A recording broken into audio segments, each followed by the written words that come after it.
Y'all know what time it is, man. We on another episode of Trill Talk No Cap. What's good, homie? What's good, fam? How you living? Hey, what's up, Miss Chinese Nikki? I'm trying to give the San Antonians a bigger idea of what we're talking about and how legendary this shit is. Yo, y'all already know what it is, man. You dig what I'm saying?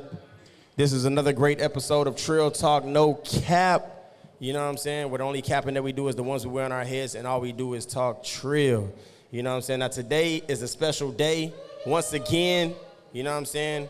Today we will be winning with Miss Simmons, a.k.a. Miss Meg Simmons. Meighan Simmons is here with us, man. Y'all give her a hand. Oh, my God. Turn up. Oh, my God. You know what I mean? First and foremost, you know what I'm saying? We appreciate you coming through, taking time out to talk with us. You know what I mean? Appreciate you. Superstar. Appreciate you. You feel me?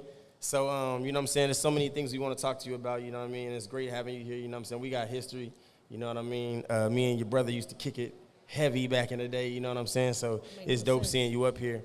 Now, Meg, you know what I'm saying? For those that don't know, you know what I mean? For those that's getting hip to who you are, you know what I'm saying? Let them know where you from originally. So, originally from here. Been here, my family's been here since 97. Grew up here, went to Fort Sam, Houston. I went to Cole High School, Fort Sam Elementary. I'm one of seven kids, 4 boys, 3 girls. Okay. One of seven. Big household. Yeah, big household. And I come from a very, family-oriented, type of family, very spiritual-oriented family. So, yeah, that's pretty much a little bit. So when you say, so oldest, in the middle? I'm the 5th. I'm the youngest girl. I'm in between 2 sets of boys. Okay. Yeah. That's what's up, you know what I'm saying? Now let's get into it, you know what I'm saying? Because, so growing up as young Meg, well, first before we even get into that, you know what I'm saying? Let's get into, so for those that don't know, they might hear a lot of whispers when you walk into the building about, that's, the first time I heard it, they was like, that's Meighan Simmons. That's Meighan Simmons. Yeah. So off top, I was like, who is that? It's like, bro, you don't know who that is? She hoop. Like, she hoops for real. You know what I'm saying? So, like, you know what I mean? Tell us a little bit about, you know what I'm saying? So, obviously, it started young for you. Yeah. Was it somebody you was watching that was maybe an older figure? Yeah, my dad. Okay, your dad was a hooper? Yeah, my dad was probably at the time that I thought he was probably the coldest dude that could hoop. So, growing up watching him, picking up a basketball at 6 and watching my brothers play, it was kind of something that just happened naturally. But believe it or not, I used to cheerlead before basketball came along. Word? Yeah. That's crazy. How many people know that? Not too many people know that, so don't judge me. Yeah. But yeah, so at 6, started hooping, growing up watching Michael Jordan, Kobe, WNBA players like Cheryl Swoop, Cynthia Cooper, Tina Thompson, Diana Taurasi, Sue Bird. So just like following them, and put a ball in my hands. Who was your favorite player growing up? Male and female? Starting off, it was Michael Jordan. Later on, it became Kobe. But I used to love to watch Cheryl Swoops and Diana Taurasi. Okay. Sure. Okay. So you know what I'm saying? So when did you start playing, organized ball, team ball? When I was 8. Played organized ball when I was 8. And I think my parents knew from the time that I picked up a ball, they knew I was taking it serious. So They immediately put me in AAU. So since I was 8, I've been in AAU. Yeah. Ready to go. Oh, so yeah. You seem I've seen a lot of your pics, you know what I'm saying, on Instagram and a lot of different things. So you seem super competitive too. I am. You know what I'm saying? Was you one of the most competitive on that court? Yeah. What position did you play? Point and shooting guard, but shooting guard is my forte. You know what I'm saying? So you nice at the 3-point. Yeah, just a little bit. Just a little bit. That's what's up. You know what I'm saying? So you played in high school. You played for who? Still high school in Cibolo. See, I don't know why I thought you played for Cole. I did. Well, I didn't play for Cole. So I went 7th and 8th grade at Cole. My dad was transferred out of the military. He retired at that time. And then we ended up going to Steele High School 2006, 2007. And then I was there for all 4 years. So, That's what's up. Yep. And did y'all what was your biggest accomplishments going into high school, playing for the team? I think my biggest accomplishment in high school was, well, first of all, graduating. And then second would be like sports related. I'm the leading scorer in the city. So Yeah. I still hold the record for Oh, the amount shit. of points in the city. So yeah, that was my biggest accomplishment. That's crazy. And you still hold that record. Nobody beat your record yet. That's crazy. That's crazy. Yeah. And then you had a lot of offers coming out of high school? I did. My first offer actually came when I was in the 8th grade from Kansas State. That was my very first offer, but I didn't want to be in Kansas, so Yeah. I wasn't going to go there. Yeah. So basketball pretty much was life for you from the moment you picked up the ball. Yeah. You know what I'm saying? Because we Yeah. was talking about that earlier about how people used to just be out with the goal in the front. And everybody, we On the had military base, man, playing barefoot. tournaments all barefoot. day, though. You know what I'm Yep. saying? From like 11 a.m. to like 8 o'clock, 9 o'clock at night, For basketball. sure. For sure. You know what I'm saying? That's what's up. I feel like, so I want to ask you, you know what I'm saying, what college did you end up playing for? So I ended up going to the University of Tennessee, Okay. the real UT. Yeah. So yeah, so people want to say, you know, University of Texas at Austin is the real UT. No, Yeah. it's not. University of Tennessee is the real UT. Yeah. I played for Pat Summitt under 2 years before she stepped down and retired with her diagnosed dementia. And then I stayed there. I just stayed there all 4 years. Just finished my last 2 when Holly Warlick stepped in. So did you just love the game, or did you have like a lot of ambition to try to go to the league? Was that your aim? Something you was aiming for? It was a little bit of both. I had a lot of ambition early on because I felt like if I could beat my brothers, I could beat anybody. Yeah. And once I did that, you know, I kept that competitive spirit. But eventually, once I got into high school, I was like, the WNBA is what I wanted. That's where I wanted to be. And my dad just painted like a WNBA mural on my wall. So every morning I woke up, I manifested it. I could touch it and be like, okay, this is where I'm going. What can I do every day to get better to reach that goal? Right. Yeah. That's dope. You know, playing AAU ball, a lot of people run into like, you know, celebrities that they might play, or you know, AAU is like it's like a broad, like you can run into anybody. I think a partner of mine, he said he played against like the Game one time. He said he was trash. You know what I'm saying? But like, have you played against somebody like that? Like where you would say like that person was somebody you was looking or you know of being a celebrity and you ended up playing against him? Not really. Like at AAU, not really. The girls who are, you know, well known in the WNBA, like Odyssey Sims, Maya Moore, all those people. You know, I grew up, you know, playing those people. Brittany Griner, she was one of my closest friends growing up. So playing against her, now she's a huge celebrity. You know, things like that. So yeah, I mean, there's a few people that are now celebrities that I grew up playing against. Yeah. Did you find it challenging playing ball as a female? No. You know what I'm saying? Did you feel like it was less respected? No, because I didn't grow up playing against girls. I grew up playing against guys. Yeah. So it didn't really matter. But I think playing against girls, it just became a lot easier. But yeah, I think the challenge was just to play against guys to be better. Okay. And when you look at the NBA, when you look at the WNBA now, you got like, you know, those females like Reese and Caitlin Clark, you know what I'm saying? And you see do you ever get that? Now, when you're a true athlete, you know what I'm saying, no matter how long you play the game, right? No matter what your era is, you still feel like I could get out there. I'm sure Michael Jordan still feels there's some people in the NBA he could take. Oh, yeah, you know what I'm saying? there's no doubt about it. Caitlin Clark and them and be like, I could still dust the shit out there. Well, I don't really think that way. I do still feel like I could still go if I had the opportunity. Yeah. But I just think because I've been there 3 times, I got cut 3 times, I just felt like I was too gifted to kind of keep myself in a box. Okay. So I just, you know, took my talent overseas and decided to do something bigger and better. Where'd you play overseas at? There's a lot. I played in Romania, Italy, Poland, Russia, Spain, Oh, shit. Japan. So you was like switching teams, or you played Switching like? teams in every country. So Okay. I went overseas for 10 years. And it's just been a blessing. It's been an awesome experience to go overseas and share my gift with the rest of the world and kind of not just limit myself to playing here. So how is that? Because when I think about going overseas, I look at the movie Love and Basketball, and I look at when they be like, and they be like, well, what did she say? Pass the ball to you. Pass the ball to you. Is it like that? To be honest with you, it is. It is. And there is a lot of people that you do run into that you played against in college that are chasing their dreams overseas just as much as you are. And it's actually fun. You actually get to experience the rest of the world. Food is cheaper. Food is better. Yeah. The energy is better. You get treated like a celebrity over there too. from them knowing that You play on definitely the get team. treated like a queen, for Yeah. sure. And you get paid a little bit more money overseas. Yeah. Yeah. That's what's up. I've seen a lot of NBA players, you know what I'm saying, men and women choose to go back overseas, even though they was in the NBA, just because the pay is better and the treatment is a lot better too. Yeah, especially for the WNBA. I mean, playing all year round, I did that for 2 years, playing in the WNBA and then going back and forth overseas. So it's kind of like I have to make my money some way, somehow. Right, So, right. yeah. Which is what we want to talk about too. Is like that comes up in conversation a lot about women's basketball and how you know what I'm saying, and how much they get paid. You Yeah. know what I'm saying? I think Caitlin Clark's her contract went viral on the internet because for what she was doing, they were saying the pay was just super disrespectful.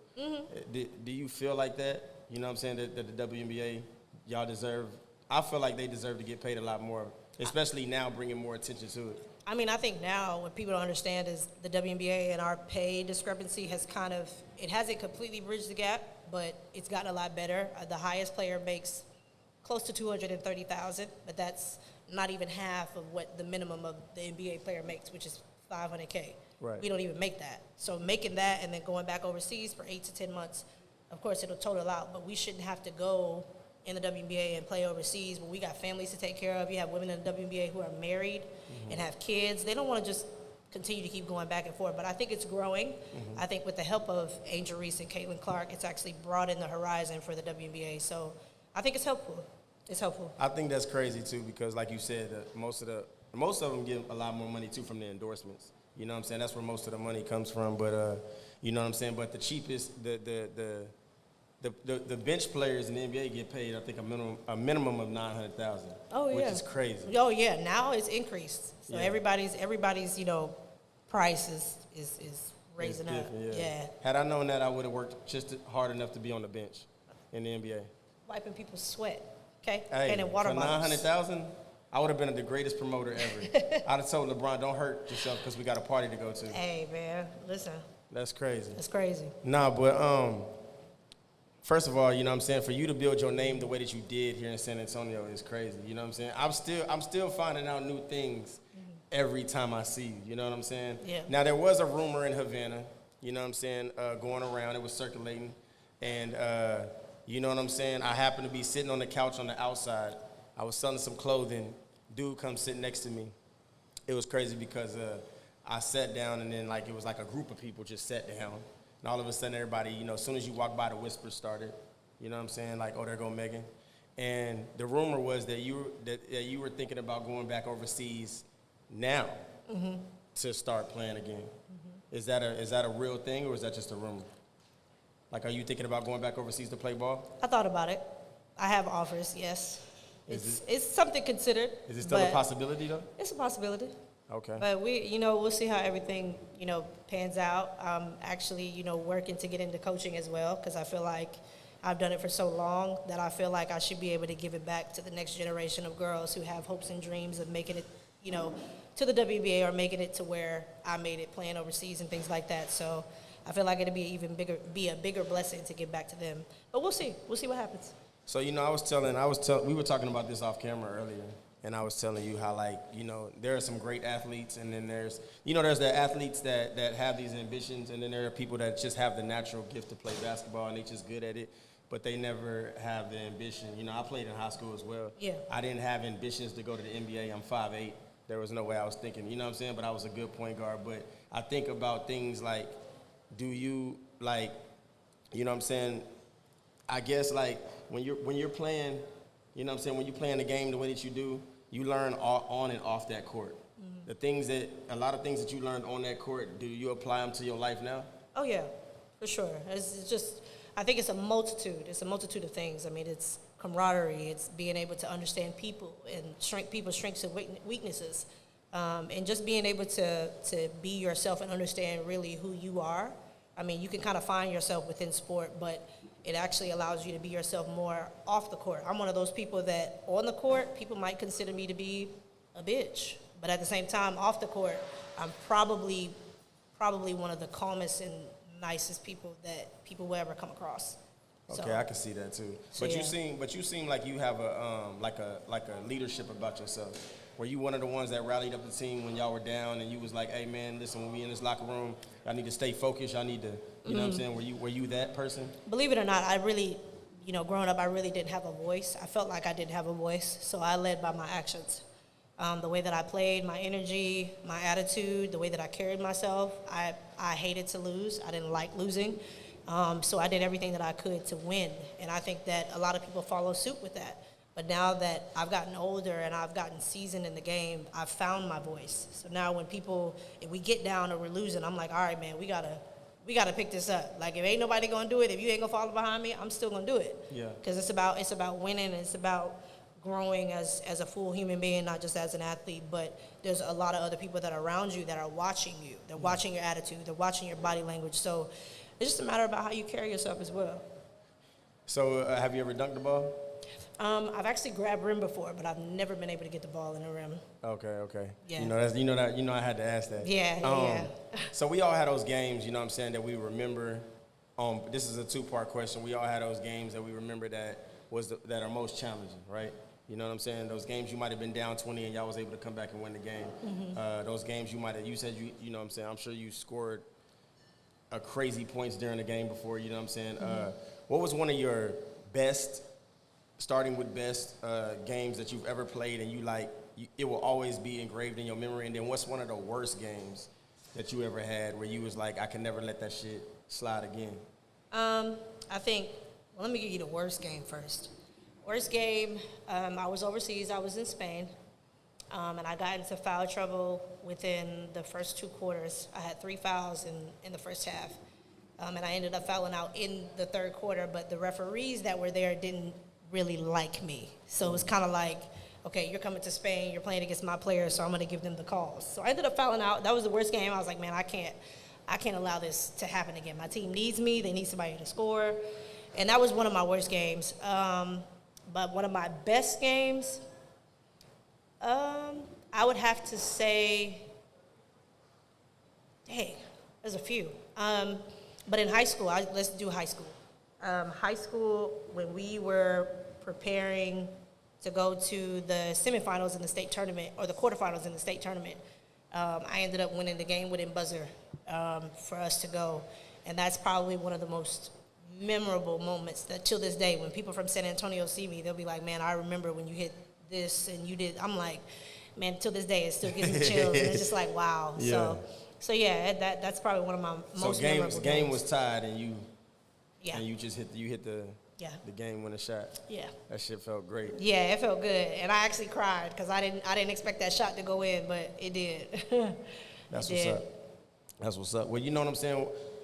Tap in. Tell us a little bit about something other than, because I don't know how you feel about it. I know some athletes don't always want to be just identified with basketball. Mm-hmm. You know what I'm saying? I don't know if that's crazy to you, that every time somebody that don't know you but know you, mm-hmm. you know what I'm saying, or somebody that do know you and just always identify you and feel like they got to talk to you about basketball. Mm-hmm. Like that's the only way they can feel like they can have a conversation with you. Like, I don't know what to say to her, so I'm gonna ask her about. Yeah. Her, like, does that get annoying to you, or is that something you fuck with? Sometimes it does, and mostly it comes from men, because they be like, man, I bet you I can beat you one-on-one right now. Like, dude, I need you to stop. Like, they were trying to post you up in the club. It ain't even that serious. It like for example, I had one dude that came up to me in Havana one time, and he started doing pump fakes and, jabs. And I'm looking like, bro, I'm here to have a good time. Like, I'm not even worried about basketball. But I think people do that because, like you said, a lot of people don't know what to say when they come up to me because they know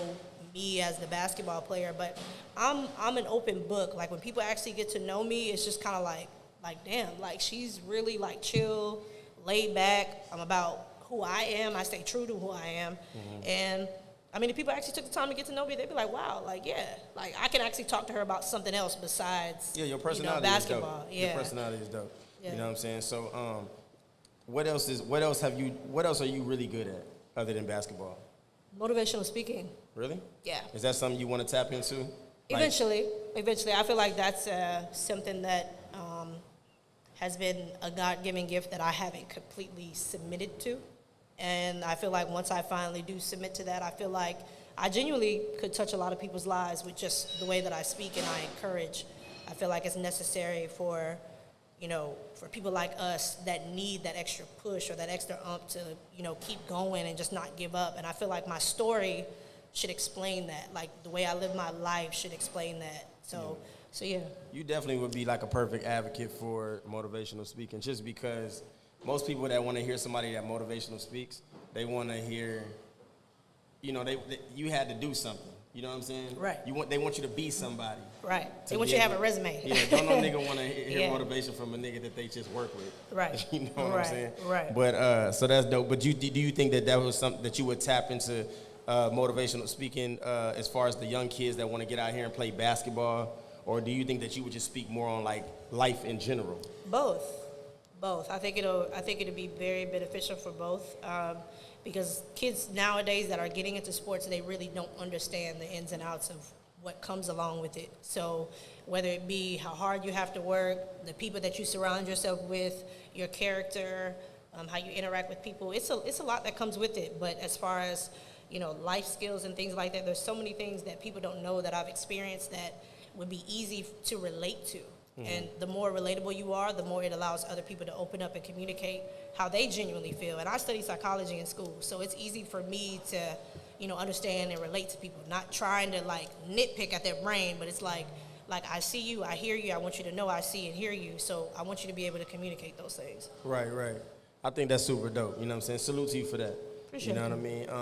I gotta ask you though, like, you know what I'm saying? Only because I know you, so I know the dope conversations that, you know what I'm saying, we've had and that we can have and your personality. Are you more of an introvert person though, that if you don't know people, do you kind of stick to yourself? I do. You know I what do. I mean? But I mean, if I'm comfortable around you, there's a goofy side of me that just comes out naturally. But I just think I'm very reserved. I'm very selective of who I give my energy and who I give my time to. But sometimes I give people grace. I give people chances and be like, okay, I may not like that, but that's who you are, and I accept you for who you are. That's just me, because the love that I give is very unconditional. It's not, very limited. So I think I do a good job of doing that.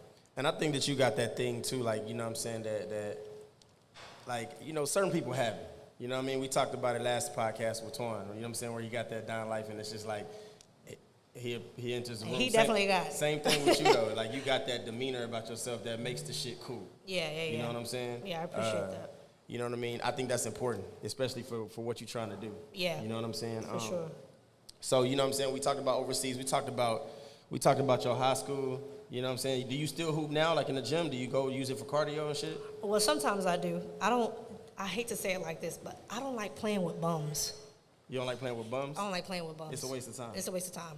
And I'm very protective of my body, and you can't just play. When you reach a certain level, you can't just play with any and everybody, because there's going to be a lot of people out there that have a point to prove and still have hoop dreams. Yeah, and at that point, and they playing like they got a contract out there. And I don't have time to sit here and talk shit to you. I don't have time to go, back and forth with you, because at that point you're challenging me, and I don't like to be challenged. So there's that.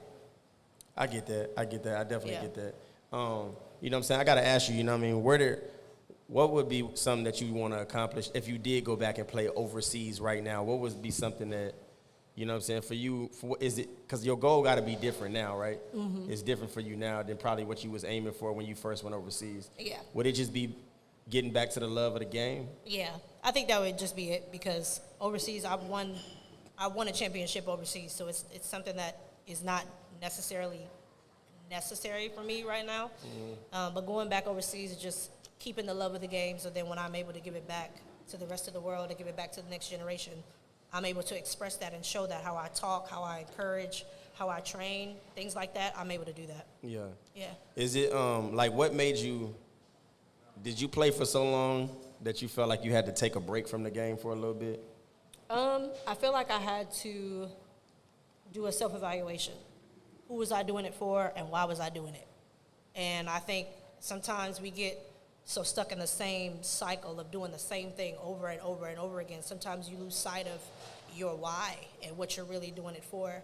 And I think that because I was pushed so young as a kid by my dad, it was kind of like, okay, well, we gotta keep this going. I need you to be this way. I need you to act like this in public. I need you to talk like this in public when the media comes and asks you questions. So it's kind of like, I'm doing it for them, But now it's like, okay, why did I do it so long? Who was I really doing it for? Yeah. And I think I just kind of lost my sense of self, that I had to take myself away from it and not just be like, okay, it's about the money or it's just about me going overseas.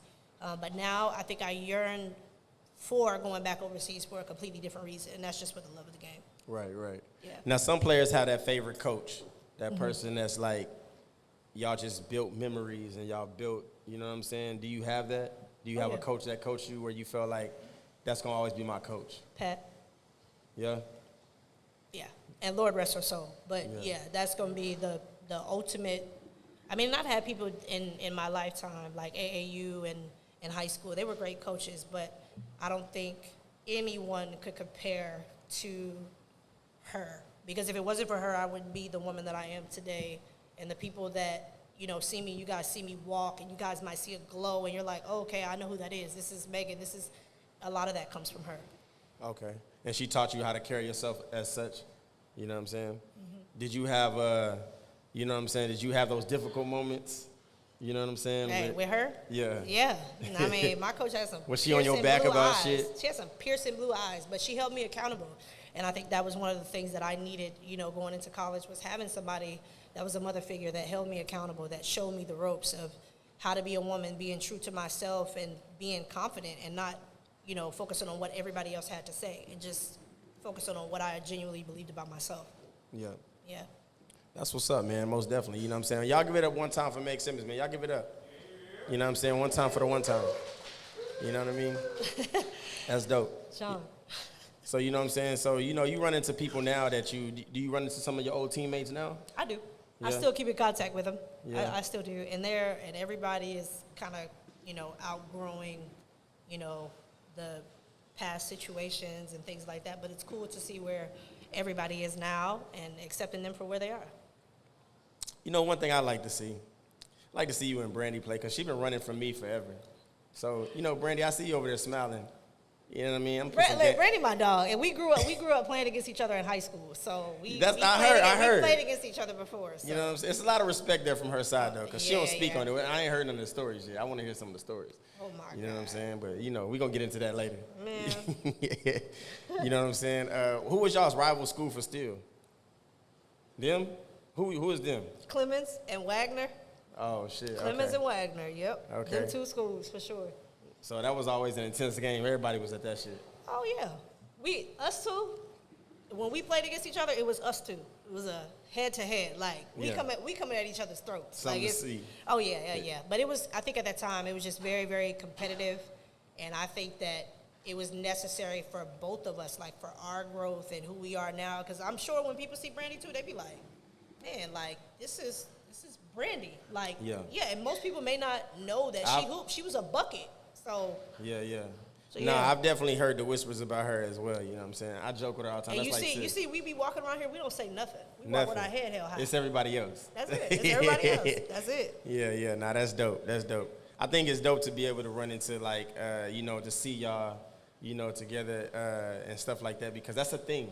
Yeah. You know, I know you know that. You know what I'm saying? When y'all in the middle of the court talking before the game, or when y'all, people look at shit like that. They like, oh, look, you know what I'm saying? Brandy and Meg talking. That shit is something. Man, we wouldn't even be talking because we was that competitive. Like, we ain't saying nothing to each other until after.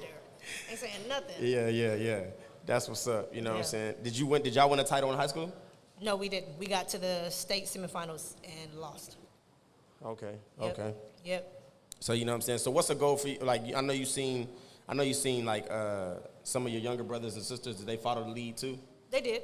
You know what I'm saying? My brother Ryan actually he got drafted by the Seattle Seahawks, so he was in the NFL for a while until he got injured, and then he stopped playing. Okay. I have cousins that played in NFL and uncles that played in the NFL as well. So we had a few professional athletes in the family. That's what's up. Great episode of Trill Talk No Cap. We're going to continue to push this conversation. I thank y'all for being here today. Please continue to come. Tell everybody. Spread the word, because these are conversations that we need to have to better our generation. You know what I'm saying? But once again, I love every single one of y'all. Thank y'all, man. Trill Talk No Cap, y'all. Give it up for Meighan Simmons.